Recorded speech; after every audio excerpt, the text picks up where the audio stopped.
अस्सलाम वालेकुम, कैसे हैं तमाम दोस्तों आज हमारे साथ एक और न्यू पेशेंट मौजूद हैं। गुलाम सरवर साहब इनका नाम है। दोनों साइडों से मसला था, 4-5 हफ्ते इन्होंने मेडिसिन खाई है। अल्लाह पाक ने बहुत फजल किया। इनकी उम्र भी 50 प्लस है।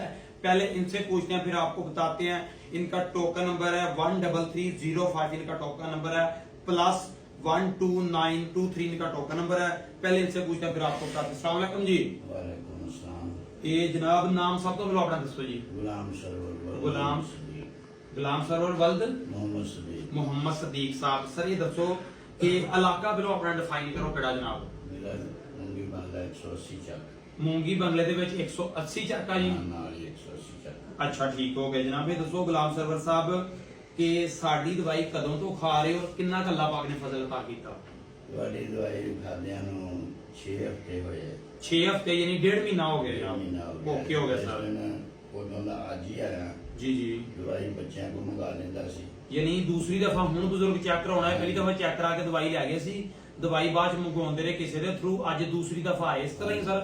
हां जी, हुण तबीयत कभी ਲੱਤ ਜਿਹੜੀ ਬਿਲਕੁਲ ਡੈਮੇਜ ਸੀ ਜੇ ਤੁਹਾਡੇ ਕੋਲ। अच्छा जी ਰੁਕ ਗਈ ਸੀ।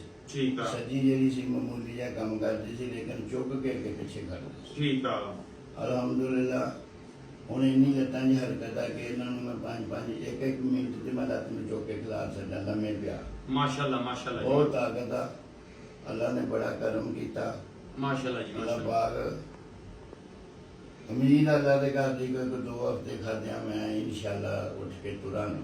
माशाल्लाह जी माशाल्लाह ਮੋਢਿਆਂ सर। ਦੇ ਹੱਥ ਰੱਖ ਕੇ ਮੈਂ ਤੁਰਿਆ ਰਹਿਣਾ।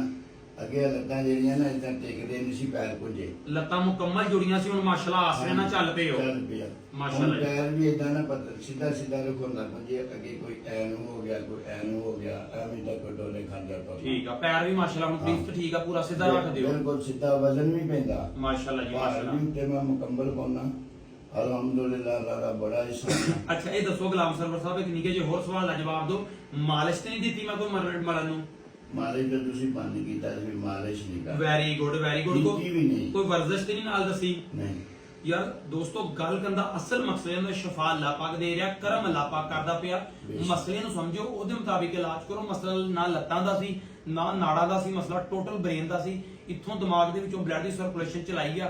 अल्हम्दुलिल्लाह अल्लाह अज़ीज़ ज़ात पाक ने इतना करम कर दिता। बा फज़ल खुदा करम अल्लाह पाक करदा। मसले नु समझो, जिन्ना मर्जी पुराने तो पुराना मसला वे अल्लाह ज़ात पाक मुकम्मल फजल कर देनी। बहुत शुक्रिया, थैंक यू, अस्सलाम।